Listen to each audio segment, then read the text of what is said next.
BJP ಮನೆಯಲ್ಲಿ ಮತ್ತೆ ಭಿನ್ನಮತ ವಿರಾಟ ದರ್ಶನವಾಗಿದೆ. ರಾಜ್ಯಾಧ್ಯಕ್ಷರ ಚುನಾವಣೆ ಸುಳಿವು ಸಿಕ್ಕ ಕೂಡಲೇ ಭಿನ್ನರು ಅಲರ್ಟ್ ಆಗಿದ್ದಾರೆ. ನಿನ್ನೆ ತಡರಾತ್ರಿ ರೆಬೆಲ್ಸ್ ತಂಡ ವಿಜೇಂದ್ರ ಬದಲಾವಣೆ ಆಗಲೇಬೇಕೆಂಬ ಸಂದೇಶ ರವಾನಿಸಿದೆ. ರೆಬೆಲ್ಸ್ ಜೊತೆ ಕೇಂದ್ರ ಸಚಿವ ವಿ ಸೋಮಣ್ಣ ಬಹಿರಂಗ ಗುರುತಿಸಿಕೊಂಡಿದ್ದು ಗೊಂದಲ ಮತ್ತಷ್ಟು ಸಂಕೀರ್ಣವಾದಂತಿದೆ. ಅಮಿತ್ ಶಾ ರಾಜ್ಯ ಭೇಟಿ ಸಂದರ್ಭದಲ್ಲಿ ಗುಂಪುಗಾರಿಕೆ ತಾರಕಕ್ಕೇರಿದೆ.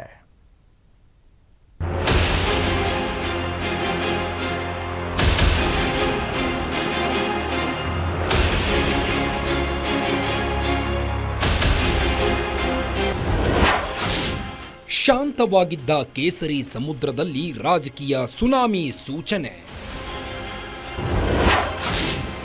ಯತ್ನಾಳ್ ಉಚ್ಚಾಟನೆ ಬಳಿಕ ಸೈಲೆಂಟ್ ಆಗಿದ್ದ ರೆಬೆಲ್ ಮತ್ತೆ ಆಕ್ಟಿವ್. ಕೇಂದ್ರ ನಾಯಕರಿಗೆ ರಾಜ್ಯ ಬಿಜೆಪಿಯಲ್ಲಿ ಕುದಿಯುತ್ತಿದ್ದ ಭಿನ್ನಮತವೇ ದೊಡ್ಡ ಸಮಸ್ಯೆಯಾಗಿದೆ.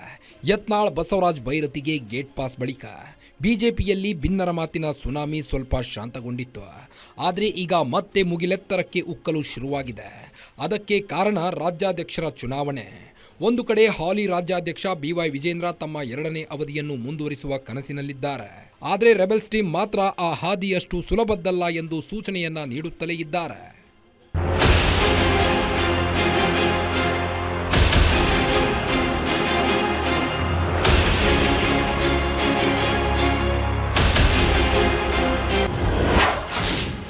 ಅಮಿತ್ ಶಾ ರಾಜ್ಯ ಭೇಟಿ ಸಂದರ್ಭದಲ್ಲಿ ಭಿನ್ನಮತ ತಾರಕಕ್ಕೆ. ಭಿನ್ನರ ಬಣದಲ್ಲಿ ಗುರುತಿಸಿಕೊಂಡ್ರ ಕೇಂದ್ರ ಸಚಿವ ಸೋಮಣ್ಣ. ಈಗಾಗಲೇ ಕೇಂದ್ರ ಗೃಹ ಸಚಿವ ಅಮಿತ್ ಶಾ ರಾಜ್ಯಕ್ಕೆ ಭೇಟಿ ನೀಡಿದ್ದಾರೆ. ನಿನ್ನೆ ಬೆಂಗಳೂರಿಗೆ ಆಗಮಿಸಿದ ಅಮಿತ್ ಶಾ ಅವರನ್ನು ರಾಜ್ಯಾಧ್ಯಕ್ಷ BY ವಿಜೇಂದ್ರ ಅವರು ಬರಮಾಡಿಕೊಂಡರು. ಖಾಸಗಿ ಹೋಟೆಲ್ನಲ್ಲಿ ಮಾಜಿ CM ಯಡಿಯೂರಪ್ಪನವರನ್ನು ಕೂಡ ಭೇಟಿಯಾದರು. ಇದೆಲ್ಲದರ ಮಧ್ಯೆ ಆಕ್ಟಿವ್ ಆದ ರೆಬೆಲ್ಸ್ ಟೀಮ್ ಸರಣಿ ಸಭೆಯನ್ನ ನಡೆಸಿದ್ದಾರೆ. ಮಾಜಿ ಸಂಸದ GM ಸಿದ್ದೇಶ್ವರ್ ಅವರ ನಿವಾಸದಲ್ಲಿ ಸಭೆಯನ್ನ ಸೇರಿದ್ರು. ಇನ್ನು ಅಚ್ಚರಿಯ ವಿಚಾರವೆಂದರೆ ಈ ಸಭೆಯಲ್ಲಿ ಕೇಂದ್ರ ಸಚಿವ ವಿ ಸೋಮಣ್ಣ ಕೂಡ ಭಾಗಿಯಾಗಿದ್ರು ಎಂಬುದು. ಆದರೆ ಈ ವಿಚಾರಕ್ಕೆ ಸ್ಪಷ್ಟನೆ ನೀಡಿರುವ ಸೋಮಣ್ಣ, ನಾನು ಪಕ್ಷದ ಶಿಸ್ತಿನ ಸಿಪಾಯಿ ಎಂದಿದ್ದಾರೆ. ಮತ್ತೊಂದು ಕಡೆ ಯಡಿಯೂರಪ್ಪನವರು ಪುತ್ರನ ಕುರ್ಚಿ ಕಾಪಾಡಲು ಅಖಾಡಕ್ಕೆ ಇಳಿದಿದ್ದಾರೆ. ಪ್ರತಿನಿತ್ಯ ಬೆಳಗ್ಗೆ ಬಿಜೆಪಿ ಆಫೀಸಿಗೆ ಬಂದು ಮಧ್ಯಾಹ್ನದವರೆಗೆ ಇಲ್ಲಿದ್ದು ನಂತರ ವಾರಕ್ಕೆ 1-2 ಜಿಲ್ಲೆಗಳಿಗೆ ಹೋಗಿ ಬರಬೇಕು ಅಂತ ತೀರ್ಮಾನ ಮಾಡಿದ್ದೇನೆ. ಹೀಗಾಗಿ ಎಲ್ಲ ಕಡೆ ಓಡಾಟ ಮಾಡೋದರಿಂದ ಅಲ್ಲಿ ನಮ್ಮ ಕಾರ್ಯಕರ್ತರ ಸಮಸ್ಯೆಗಳು ಬಗೆಹರಿಯುತ್ತೆ, ಅಭಿವೃದ್ಧಿ ಕಾರ್ಯಕರ ಗಮನ ಕೊಟ್ಟಂಗಾಗುತ್ತೆ. ಈ ಕೆಲಸವನ್ನು ಮಾಡಬೇಕು ಅಂತ ನಿರ್ಧಾರ ಮಾಡಿದ್ದೇನೆ. ಸಾಧ್ಯವಾದಷ್ಟು ಮಟ್ಟಿಗೆ ನಾನು ಊರಲ್ಲಿದ್ದಾಗ ಪ್ರತಿನಿತ್ಯ ಬೆಳಗ್ಗೆ ಬಂದು ಮಧ್ಯಾಹ್ನದವರೆಗೆ ಇಲ್ಲಿ ಆಫೀಸಲ್ಲಿ ಇರಬೇಕು ಅಂತ ತೀರ್ಮಾನ ಮಾಡಿದ್ದೇನೆ. ಅತೃಪ್ತಿ ಇದೆ ಅನ್ನೋದು ನಿಜ, ಸತ್ಯ. ಅವರಲ್ಲಿರ್ತಕ್ಕಂಥದ್ದು ಅದು ಬಹಿರಂಗವಾಗಿ ಹಲವಾರು ಬಾರಿ ಹೇಳಿದ್ದಾರೆ. ಅದು ಸ್ಥಳೀಯ ಸಮಸ್ಯೆ.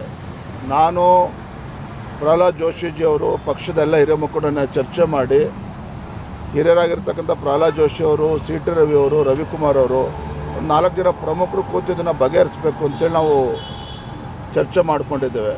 ಹಾಗಾಗಿ ಎಲ್ಲರೂ ನಿನ್ನೆ ಭೇಟಿ ಮಾಡಿದ್ದಾರೆ.